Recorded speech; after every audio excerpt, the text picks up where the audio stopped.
¿Qué tal a todos? Bienvenidos sean a otro episodio de este podcast llamado Soncast, un podcast en el cual yo le estaré contando a José acerca de una historia que tiene una canción o de una canción que tiene historia, lo que sea que tenga. En este caso, y por el día de hoy, nos va a estar José con nosotros, pero en este caso tenemos a dos participantes nuevos, unos que ya lo conocen, que es del podcast Mitosis. Leo, ¿cómo estás? Hola, buenas noches. Pues aquí bien, todo tranquilo. Y el primer invitado del podcast, un gran amigo, Julio Zuc. Julio, ¿cómo estás? ¿Qué tal? Buenas noches. Pues antes que nada, gracias por la invitación, por hacerme partícipes de este podcast. Y como bien dice Omar, pues mi nombre es Julio César Zú. Soy amigo, colega y compañero de la En la escuela, carrera, tanto de un Leo como de Omar tipazo. en la Es un tipazo el licenciatura. Julio. Y pues Un guerrero, en la un guerrero más carrera. de esta vida. Sí, Sí, es un sí, sí, camarada. no, o sea, jamás. Ahí te voy, Santito. No, al contrario, yo sé que a ti te encanta la música como a mí me encanta, así que yo creo que esto lo vas a disfrutar tanto como nosotros vamos a disfrutar. El día de hoy vamos a tratar un tema de acuerdo a la fecha en la cual se celebra el domingo, que es el día del San Valentín. ¿Ya tienen planeado algo ustedes? Pues puro estrés, la neta. Puro trabajo. No, estudiar, Es que más que nos queda. En esta estudiar pandemia y ni en el amor nos deja estudiar. pensar. Bueno, como les digo, el día de hoy vamos a tratar un tema para San Valentín. ¿Qué mejor día para tratar uno de los sucesos históricos que ha sucedido en América del Norte para ser exactos, en la ciudad de Nueva York? Estoy hablando de la masacre de San Valentín. ¿Tienen alguna idea de qué va esa historia? De una masacre, de una muerte. Ah, obvio. No, Sí. sinceramente. ¿Para qué te digo que no? No, pero ajá, no. La historia en sí, pues no. Exactamente, o sea, dijiste masacre, yo En pienso anarquía, en Exacto. sangre, en en violencia, rebelión. asesinatos, Hay pero todo pues eso. no sé Hay qué. todo eso en el episodio de hoy. Es un episodio que a mí me encanta, pero que ustedes saben. Y todo esto vamos a llevarlo a la mano de uno de los grupos más famosos de rock, uno de los más influyentes de la década pasada, del siglo pasado, que desgraciadamente ya no está activo, pero sin embargo dejó un legado que es muy difícil de superar y muy difícil de ignorar. Y me estoy refiriendo a la banda Queen, con la canción de Another One Bite the Dust. Ah, está chida. ¿Les parece si lo escuchamos ahorita o esperan a que yo empiece con la historia? Pues yo creo que primero lo escuchamos, ¿no? Vamos a escucharla. Exactamente, vamos a escucharla para pues ya Ándale. ir viendo qué onda con la canción y la historia. Para aquellos que nos están escuchando a través de la plataforma de Spotify y las otras plataformas de podcast, desgraciadamente no se puede poner la canción que les estamos mencionando, sin embargo pueden ir a verlo en las otras plataformas o incluso en YouTube. Sin más, los dejamos aquí con Another One Bite the Dust de la banda Queen. ¿Y qué les pareció la canción? ¿Qué tal con esa magnífica pieza y obra de arte de Queen? Pues fíjate que yo, en lo particular, ya sabes, tú ya me conoces, en cuestión de las músicas, nunca le pongo tanto detalle, ¿no? A la letra.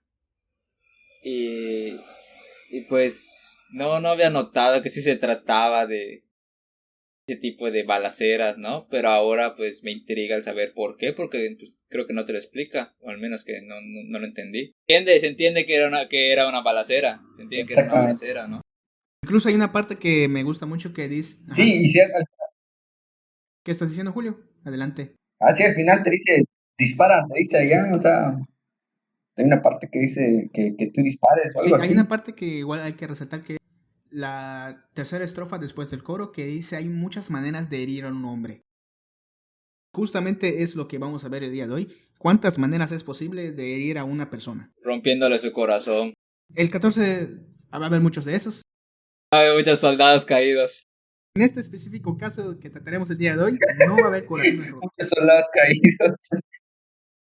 Pero bueno, nos cuenta la historia de un evento como les mencioné, la masacre del 14 de febrero o el día de San Valentín, a cargo de uno de los grupos de mafia más grandes y famosos que ha existido en toda América.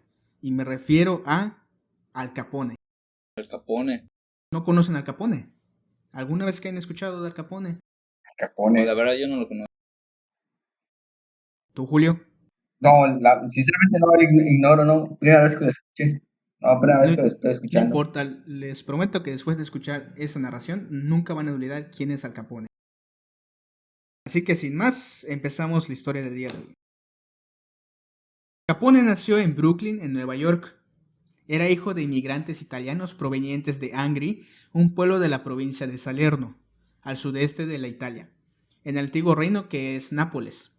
Su padre, Gabriel Capone, era un humilde abacero que luego fue barbero y su madre, Teresina Riola, era una costurera, hija de Angelo Riola. Ambos procrearon 9 hijos en total. Los Capone emigraron desde Italia a Nueva York en el año de 1893 y se trasladaron a una casa situada en la calle de Navy Street, en el número de 95. Esta calle estaba situada en la Navy Yard, una sección de las calles del sur de Brooklyn. Gabriel Capone trabajaba en una barbería cercana, en el 29 de la Park Avenue. Criado en una familia de inmigrantes, como les digo, italianos, creció cerca del muelle en un modesto y nada salubre hogar. El entorno de su familia y la infancia que él tuvo, pese a provenir de una familia honrada y trabajadora, estuvo marcado por unos conflictos propios de la clase de inmigrantes que estos obviamente recibían. El peligro también de vivir entre rechazo también de la sociedad americana en ese entonces, que recordemos que era tanto clasista como, pues podremos decirlo, ¿no? Racista. Todo esto comenzó a marcar el carácter desde muy joven, ya que aplicaba esa misma extorsión que veía entre los adultos a los niños más pequeños que él. Finalmente, a los 14 años, y a pesar de ser un alumno muy prometedor, siempre se veía mezclado entre pleitos escolares, callejeros, hasta que fue expulsado del colegio por darle un madrazo a una maestra. Verga, qué fuerte. Sí, iba escalando más. Poco tiempo después decide irse a trabajar, encontró trabajo en una barbería cercana. En esa época era ya camarero y guardaespaldas del club nocturno llamado Yells. Una noche normal de trabajo vio una joven muy guapa. Este comenzó con su rutina de coqueteo, pero la joven no le prestaba atención hasta que le insinuó algo muy sucio al oído y ésta se encabronó y gritó a su hermano mayor. Este era Frank Fulgencio, quien traía una navaja, le abrió una herida en el rostro, en la parte de la mejilla derecha. Esta marca se quedaría de por vida a Al Capone, por lo que recibiría de ahí su apodo, también llamado Scarface, Al Capone o cara cortada. Okay. Esta condición No. a Capone siempre le causaba muchísima pena, por lo que la mayoría de las fotos que podemos notar en Google siempre son de perfil. Scarface es una película, de hecho, no, pero no recuerdo si es. No, creo que nada que ver, ¿verdad? No creo. Hay una película que es muy conocida que se llama Los Intocables. No trata de Al Capone, pero sí de las mafias de ese. Oye, ven acá, entonces, Al Capone le gustaba una chava, le dijo algo al oído, esta se encabronó, llamó a su hermano y le dio el navajazo, ¿no? Exactamente, en la riña le tiró los navajazos y le cortó y le dijo algo asqueroso. Muy asqueroso para que la chava se indigne, encabronara y gritara. Y eso es acoso, ¿no? Y siempre ha sido acoso, pero en ese entonces pues no se considera, no se veía como tal. Obviamente en un bar hay de todo tipo, ¿no? Al Capone le tocó de malas esa noche. Incluso se le inventó la historia él mismo de que la cicatriz que él tenía se debía a una explosión de una granada cuando este fue a combatir a Francia. Cosa que nunca sucedió, ya que no existe ningún registro de que él haya ido al ejército. Estamos como en los 1918. Recordemos que ha sucedido la Primera Guerra Mundial. No tardó en conocer a los gángsters Frank Nitti y John Torrio, quien lo alistaron a la pandilla de los Five Pound Gang. Es una de las pandillas más peligrosas de aquellos días. Torrio era 17 años mayor. Torrio era una persona de aspecto calmado y muy reflexivo, que prefería la diplomacia y la alianza a la violencia, aunque simplemente no dudaba de usarlas en caso de ser necesario. El joven Al Capone aprendió de él hasta el punto de que Torrio llegó a convertirse en su mentor y él en su mano derecha. Dentro de la mafia, fungió como guardaespaldas de los mafiosos de Frankie Yell y Tony Toroli. Todo empezó a operar como brazo armado del negocio de la extorsión, el cual consistía en prometer protección a comerciantes a cambio de un pago mensual o semanal, y de no ser así, simplemente recurrían a la violencia para intimidar. Al Capone aún trabajaba como para Frankie Yell, y se cree que había cometido ya al menos 2 asesinatos y estaban a punto de acusarlo de un tercero, cuando abandonó para siempre Nueva York. Este se refugió en Chicago en 1919, reclamado por su mentor Johnny Torrio, quien trabajaba en bastantes ocasiones allí, reclamado por James B. Colosimo. Este estaba casado con la Madame Victoria Moresco, tía de Torrio, y ambos se incorporaron a su banda.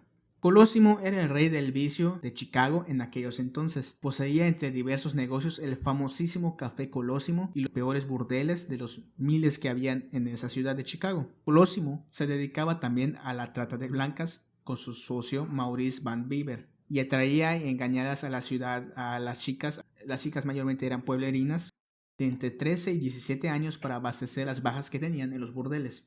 Torrio aprovechó esto para poner en orden los negocios que tenía con Colosimo, supervisaba los burdeles y gestionaba personalmente el soborno de los contactos políticos y policiales que servían de cobertura a sus negocios oscuros que tenía en Chicago. Animado, su tío incluso extendió el negocio al pago de protección que ofertaban, pero se divorció de Madame Victoria, que es la esposa de Colosimo, que es tía de Torrio al mismo tiempo, para casarse en 1920 con una ambiciosa cantante de inclinaciones deshonestas, llamada Del Winter. Y eso empezó a indisponer a Torrio contra Colosimo. Por más que entre todos los negocios que éste tenía ya casi estaban totalmente controlados por Torrio y que todo fue a peor cuando entró en vigor la famosísima Ley Seca en 1920. Un nuevo negocio que prometía muchísimos y grandes ingresos por medio del contrabando y la venta de alcohol ilegal que se podía adaptar en ese entonces.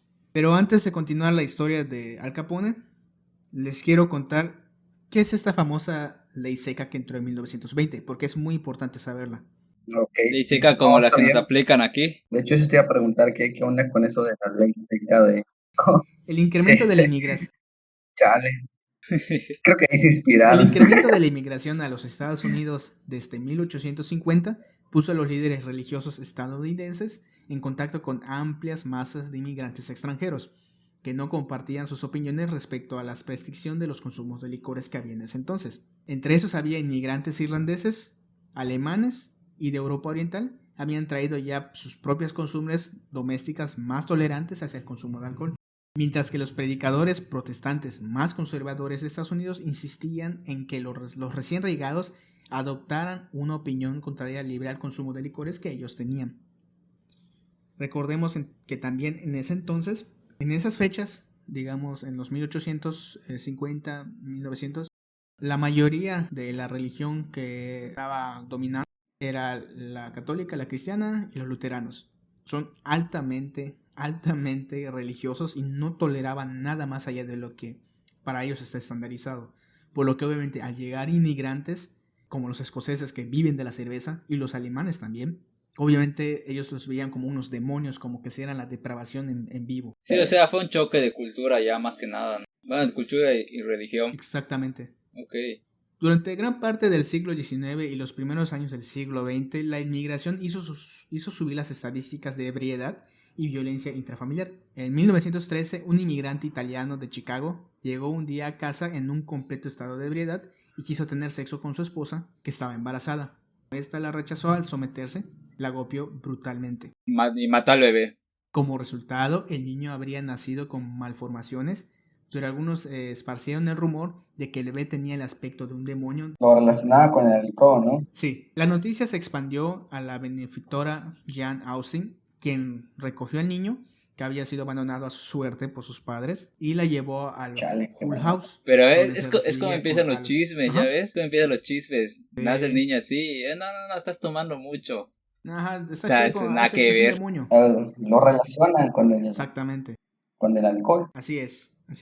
Muchas mujeres comenzaron a contar a la opinión pública de sus maridos y estos llegaban borrachos al fin de semana y simplemente esto fue creciendo más con el paso del tiempo y todo lo culpaban compra y venta de licor, dejándolas, digamos, en un completo desamparo porque nadie les creía a las mujeres, ¿sí? En ese entonces, y sigue siendo así, desgraciadamente. Surgió así el llamado movimiento por la templanza con miembros de Kerry Nation, que eran capaces de atacar cavernas con una hacha y destruir las botellas que se encontraban dentro.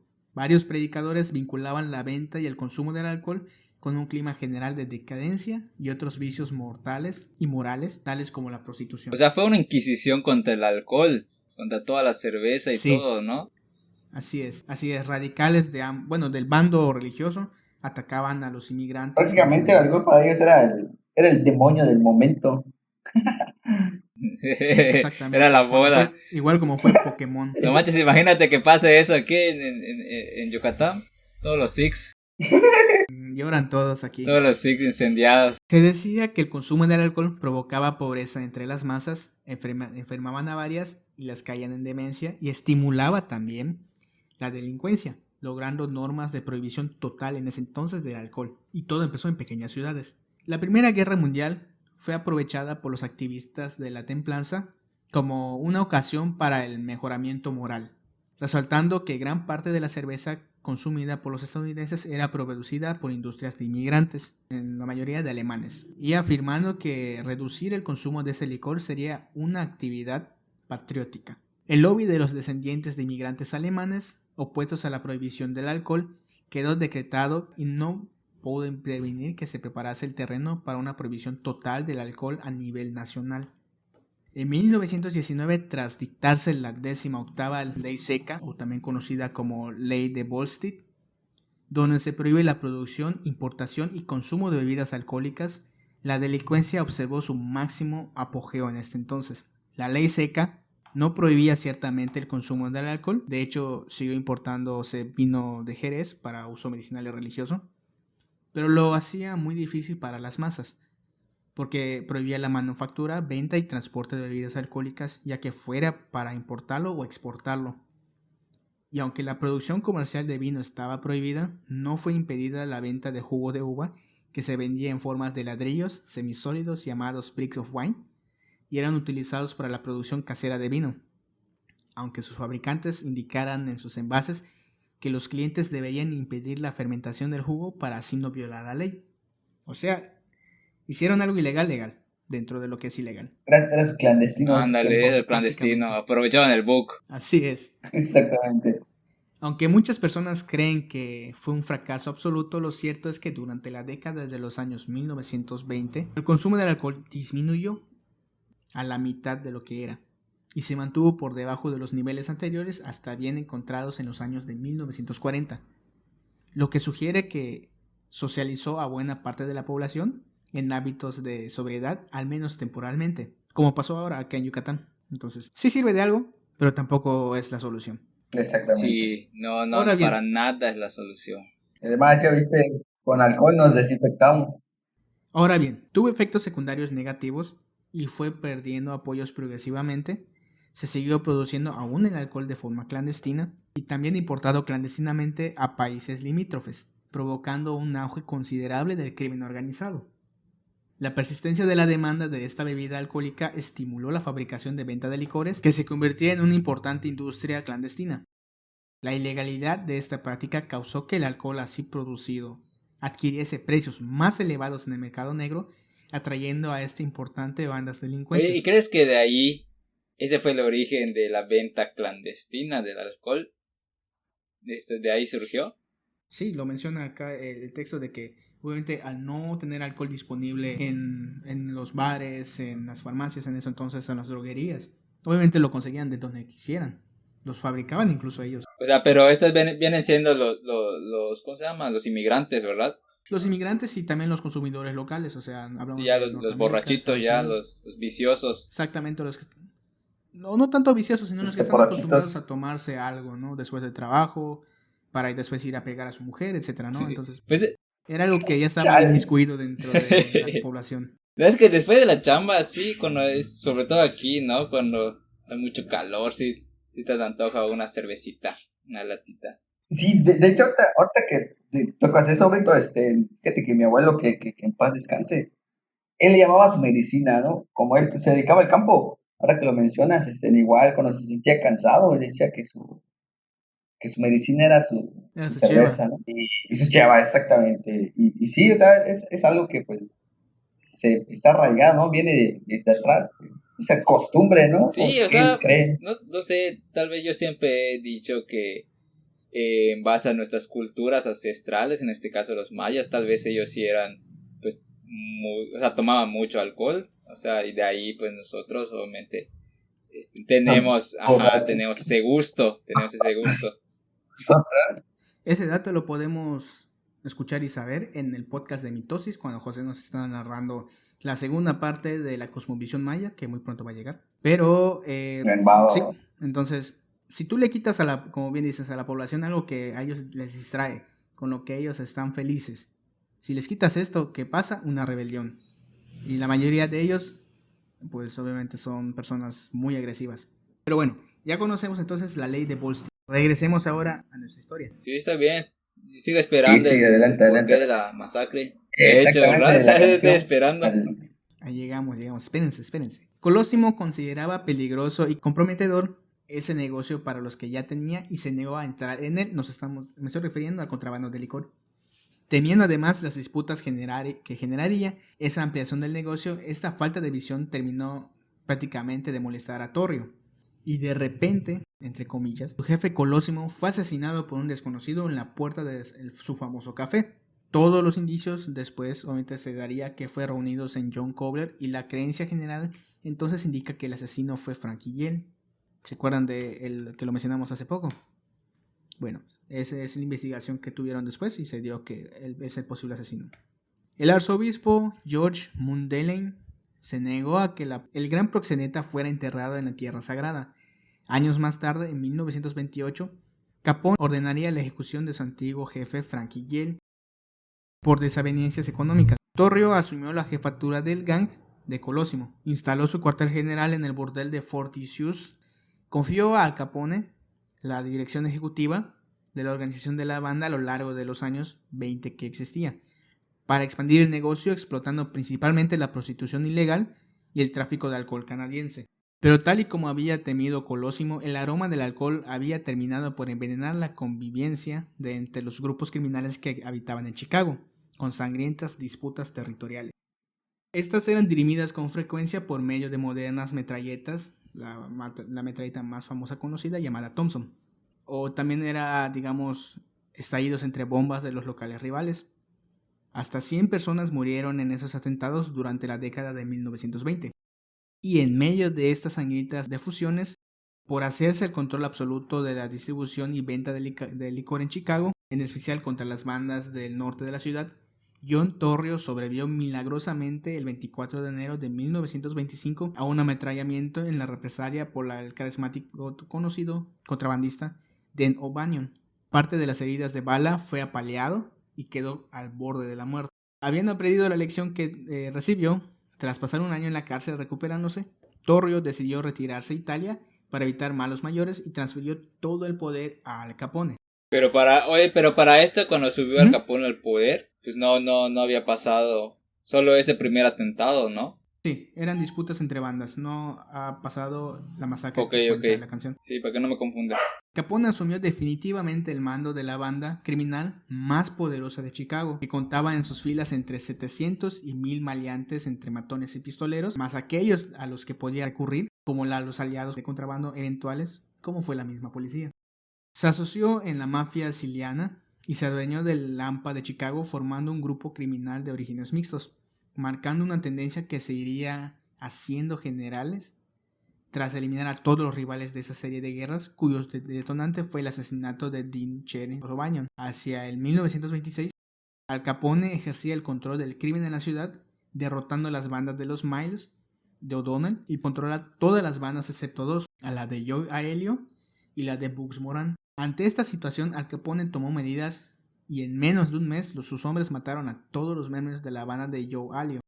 Ahora sí, llegamos a la historia que cuenta la canción de Another One Bite the Dust. ¿Listos? Dale, cuéntala. Sí, claro, de una vez. En la mañana de San Valentín, a eso de las 10:25 de la noche, los hombres de Moran llegaron a un almacén situado en el 2122 de la calle de North Platte para recorrer un cargamento de alcohol. Ahí se vieron sorprendidos por una patrulla de policías seguida de un coche no identificado. Esto suscitó la desconfianza de los zampones, pues había pagado ya su cuota que siempre le pagaban a los policías días antes, con lo que tenían libertad para operar. Bueno, y se lo dijeron a los policías, ¿no? Que ellos ya pagaron su cuota y lo que los dejen hacer su trabajo. Pero estos policías les golpearon con las culatas y les ordenaron posarse contra la pared. Moran, que llegaba tarde, al ver a los policías decidió esconderse en una cafetería cercana para evitar problemas. A eso de las 10:30 de la noche, los mafiosos vestidos de policías y los 2 acompañantes arrojaron una ráfaga de balas que terminó con la vida de los hombres de Moran, perpetrando así la llamada Matanza de San Valentín. Uno de los asaltantes era McGurn, también conocido como Machine Gun Metralleta. En un primer momento fue acusado del crimen, pero salió absuelto por su coartada. Decía que había estado con su novia Louise Ruffle pasándose el día. Al Capone, por su parte, alegó que estaba en Florida durante esos días, lo que quedó en total libertad y no se le inculpó de nada. La matanza dejó un gran impacto en la memoria del país, así como la leyenda de su implacable venganza, con 3 traidores, John Scully, Albert de Salmi y Joseph Giunta, a los que aplastó la cabeza y cuerpo con un bate de béisbol tras convidarlos a una cena de su cuartel general en Howard Orning.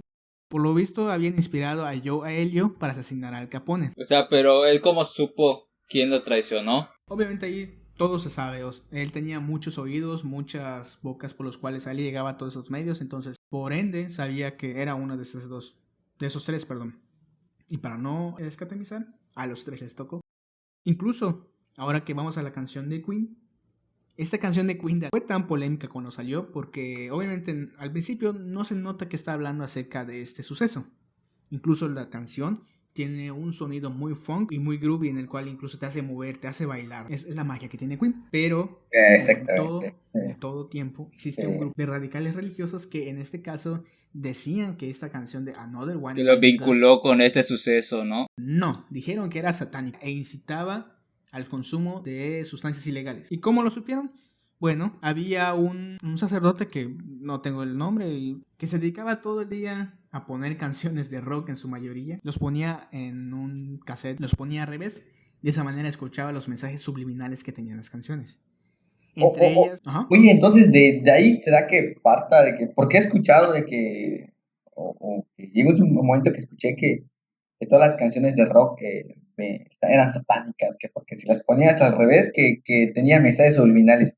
¿Será que de ahí parte esta creencia o este pensamiento? Sí, en parte de ahí. Recordemos que en ese entonces estaban surgiendo pues Queen y también tenemos un suceso muy particular llamado el pánico satánico. Yo creo que en ese tiempo igual Sí, pues en ese año ya eran las bandas de rock eran muy mal vistas, o sea, no solo Queen, sino todas las que estaban saliendo, era el apogeo del rock y pues no mucho les gustaba. Sí, así es. Sí, todo lo vinculado con el satanismo y cosas así. Así es, tienes una banda como Queen en esos entonces que el cantante aún no decía que era homosexual abiertamente, pero se vestía como una mujer, actuaba como tal, tenía una actuación diferente a la que tendría una persona estándar obviamente para las creencias de las personas.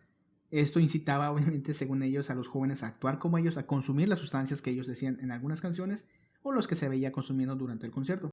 Entonces les hablo del pánico satánico en el cual decían que absolutamente casi todo lo que provenía de otros lados era satánico, como lo es Pokémon, Yu-Gi-Oh, todos los animes, todas las canciones de rock, y son todas, en este caso igual pues menos que Queen, y incluso el juego de mesa Calabozos y Dragones. Entonces todos lo vinculaban al satanismo. Sí, me imagino, o sea, en ese tiempo pues la religión pues era como que la base de todo, ¿no? O sea, y cualquier cosa que, digamos, que en este caso la música rock, pues como que lo satanizaban, le daban un toque diabólico. Pero por lo mismo de la influencia de que está en la iglesia. La iglesia como que era todo antes, ¿no? Si no pertenecías a la iglesia, prácticamente eras exiliado de la sociedad. Sí, exactamente.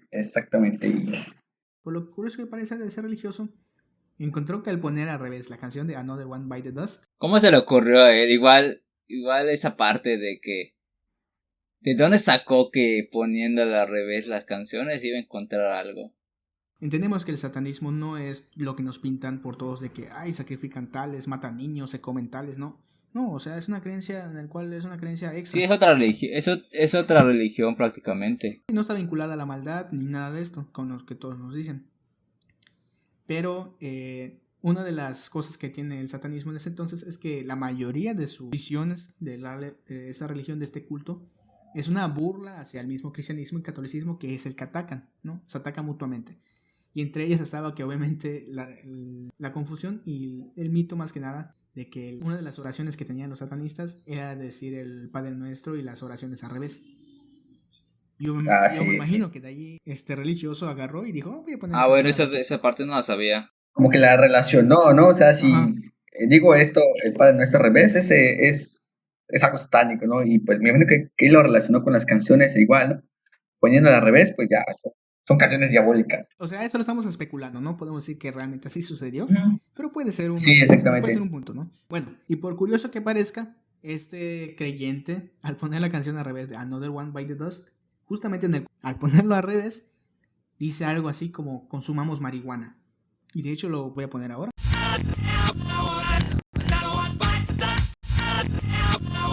Se escucha eso. Sí, es algo curioso porque realmente no creo que el sacerdote de una primera instancia lo haya pensado que esto realmente tiene este mensaje, ¿no? No, el sacerdote estaba igual. Sí, igual, Fumado. igual. Es lo primero que se me ocurrió, pues se me preguntaba cómo fue la idea de que se le ocurra que... Creo que no en sí se ponía ya, otra cosa Sí, yo ponía creo que ahí. el mismo sacerdote sí le gustaba, sí le gustaba mucho el rock y ya cuando lo descubrieron, ¿sabes qué? Lo estaba escuchando al revés. Sí. Pese a este oculto carácter atrobiliario que tenía Al Capone, aprendió de su amigo, el carismático Deno Bayon, a ser magnánimo con los pobres y humildes y mostraba ante la prensa una cara de un hombre beneficente, aunque lo único que le interesaba era beneficiarse su imagen pública. Contando con lo que la mayor parte de las opiniones comunes era que estaba en contra de la puritana ley seca, obviamente para no interferir en sus negocios. Además, cuando estalló la Gran Depresión en 1929, Al Capone creó un comedor de beneficencia que distribuía entre los desempleados sopas gratuitas y leche entre los niños de las escuelas. Entonces, malo, no era el tipo. Era como el Chapo estadounidense. Algo así, exactamente, podremos decirlo así. Entonces, él sí asesinaba, sí torturaba, mataba de vez en cuando, incluso mutilaba. Sí, lo típico, Pero lo también hacía sus común. cosas bien. Lo común exactamente. Limpiaba sus pecados regalando Lo cosas, de siempre. como los políticos. Asimismo, Al Capone creó un sindicato del crimen con sus ya ayudantes Frank Nutti, Luis Campagna, Guido Hasta sus Cecione, sindicatos acá. Fischetti, Vicente, Enzo y Guido Fredes, entre muchos otros, incluidos todos los hermanos salvo el mayor, que era Jim Capone, más o menos honesto y que trabajó incluso de alguacil con un nombre falso, para que no le dijeran nada y ligara con su hermano, que es contrabandista. Al Capone se convirtió en el rey de la hampa de Chicago, y pese a su poder no fue mucho más allá de la ciudad, y en particular del municipio de Cicero, donde sus influjos eran más que absolutos en esos entonces. Estaba bien parado este chavo. Su nombre generaba en todos los bajos fondos del país un sumo temor y respeto al mismo tiempo. Después de deshacerse de sus rivales y de lograr tener una nómina al alcalde, el jefe de la policía y al 70% de sus efectivos, Al Capone consiguió enriqueciéndose gracias al tráfico ilegal de las bebidas alcohólicas ocasionadas por la ley de Wall Street o la ley seca, a través de su vasta red clandestina en las salas de azar y juegos que tenía. Tras la masacre protagonizadas por los lacayos de la masacre de San Valentín, se creó una alarma de pánico entre los ciudadanos influyentes. Al Capone comenzó a perder su apoyo político y la policía intensificaba sus investigaciones en torno a la figura de respetable y mafioso que era. ¿Se acuerdan que le dije que lo desvincularon al principio? Sí. Bueno, ahora le empezaron a investigar. De esta última parte surgieron dos iniciativas federales contra el mayor gángster de la historia. Por un lado, los famosísimos Intocables, que era un grupo de detectives y policías sumamente leales e incorruptibles, encabezados por un agente llamado Elliot Ness. Ness comprendió rápidamente que Al Capone debía de tener una nómina, además de a políticos, jueces y manos policiales, a simples policías de pie en pie y que necesariamente se hacían de la vista gorda. Ness propuso la idea de crear un grupo de investigadores que estuvieran absolutamente limpios y autorizados, incluso procedentes de otras ciudades, para poner un fin a los negocios ilícitos. Ness pretendía que los ingresos de Al Capone se redujeran hasta el punto de que no pudieran destinar ni un solo dólar a los sobornos, y así al final su imperio acabaría derrumbándose. Apoyado por su cuñado y por los 6 ocultos, el plan fue aceptado por los procuradores de los Estados Unidos, George A. Johnson, comisionado elegido para acabar con Al Capone, por el presidente Herbert Hoover. Johnson dio carta blanca a Ness para actuar libremente y sin supervisión, pudiendo elegir personalmente su propio equipo. Tan solo tendría que rendir cuentas ante él mismo y su ayudante William J. Froelich. Ahora se estaban preguntando, ¿por qué Intocables? Este apelativo surgió a raíz de una rueda de prensa convocada hacia el propio Ness para informar del intento de soborno hacia sus hombres, y a él mismo por parte obviamente del mafioso.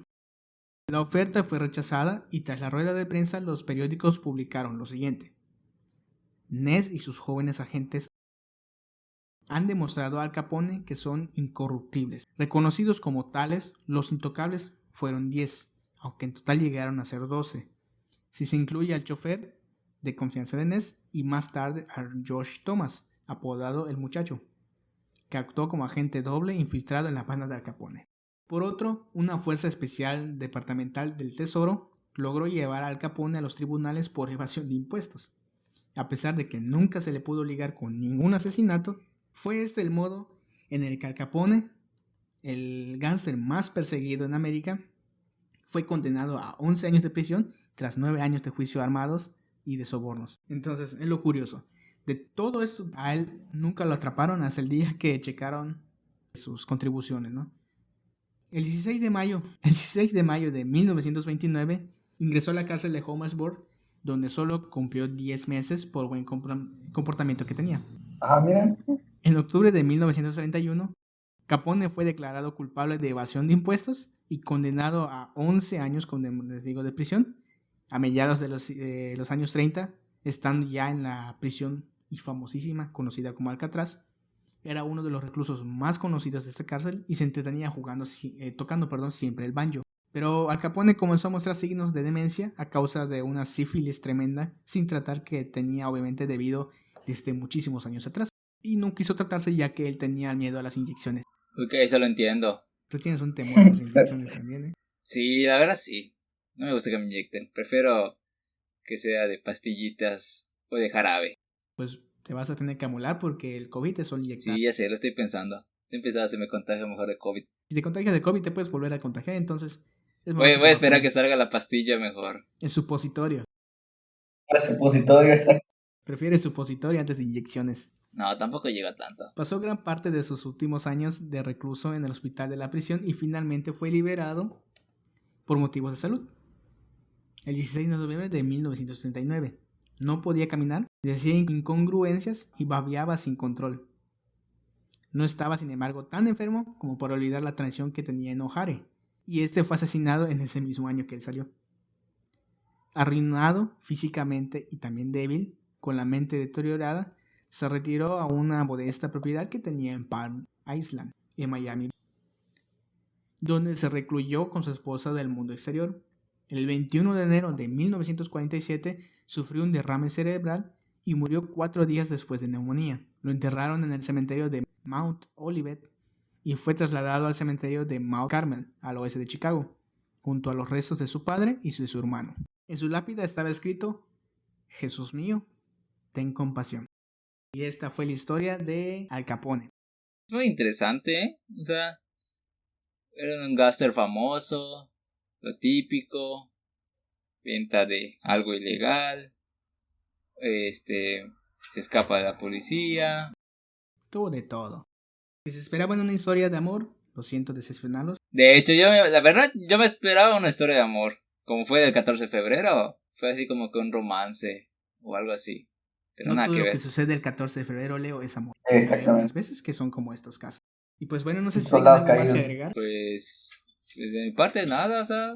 Julio, tú eres el primero en estar aquí. ¿Qué te pareció? No, pues, la neta, qué interesante esto, ¿Es ¿no? tu primera vez en un podcast? Exactamente, es mi primera vez. Y pues, la neta, pues, interesante, ¿no? ¿Qué historia hay detrás de las canciones, ¿no? Y pues, bastante interesante fíjate que no, ni idea. He escuchado la canción, fíjate, para que veas, la he escuchado y pues nunca me imaginé que tuviese una Generalmente las historia canciones de antiguas ese son las que tipo. tienen, o Bastante sea, interesante. como yo siempre digo, las verdaderas canciones, no como las de ahora.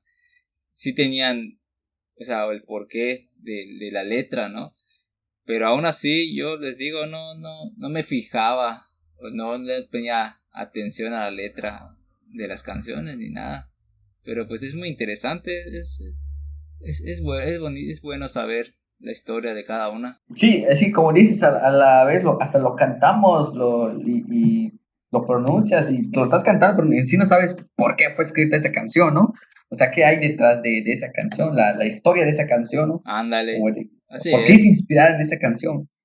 Y pues bastante interesante, hablar bastante interesante, la verdad, un poco de cultura musical, la verdad, ignoraba todo eso, sinceramente, acerca de Al Capone. Tal vez sí lo he escuchado, pero pues ahora no lo recordaba y solamente como lo estás mencionando, pues interesante, ¿no? Es bastante interesante. ¿Algo más que quieras agregar, Leo, antes de irnos? Pues sigan apoyando el podcast, sigan apoyando pues el canal. Ya está este de canciones, tenemos el de mitos. Esperamos, Julio, te invitamos en algún episodio, si puedes, en el de mitos, que es más centrado a la biología. Perfecto, pues si ustedes me dicen cuándo y le metemos. Muy interesante todo esto, la verdad que qué bueno, felicidades y pues que les deseo lo mejor y para lo que necesite, cuando gusten invitarme, pues aquí estoy para aprender un poco más, ¿no? Y compartirla juntamente con los que nos escuchan, que vayan aprendiendo, porque pues me imagino que así como yo hay otros que ignoran la historia de las canciones o el por qué, ¿no? Y pues que se vaya compartiendo esto Cuando quieras igual alguna canción en perfecto, específico, quieres conocer la historia de alguna canción en perfectísimamente, específico, dinos y nosotros vemos de qué nos podemos agarrar y lo hacemos. Tú siempre vas a ser bienvenido a este podcast y al otro también. perfecto. No, gracias. Un gusto estar con ustedes. Ya se les extrañaba. Así es, amigos, gracias por escuchar. Si quieren decirnos algo, mandarnos un comentario, sugerirnos algo, igual criticarnos, pueden hacerlo con toda libertad. Pueden escribirnos a través del correo que les estaremos dejando en la descripción de este capítulo o a través de Facebook. Nos encuentran como Bioculta. Nos pueden mandar mensajes de todo lo que ustedes sigan escuchando este podcast y sigan escuchando igual el otro podcast hermano que tenemos que es Mitosis, el cual estará saliendo cada martes y este Soundcat está saliendo cada viernes. Sin más por el momento, para decirles gracias por escuchar. Nos vemos en el siguiente. Hasta luego. Hasta luego.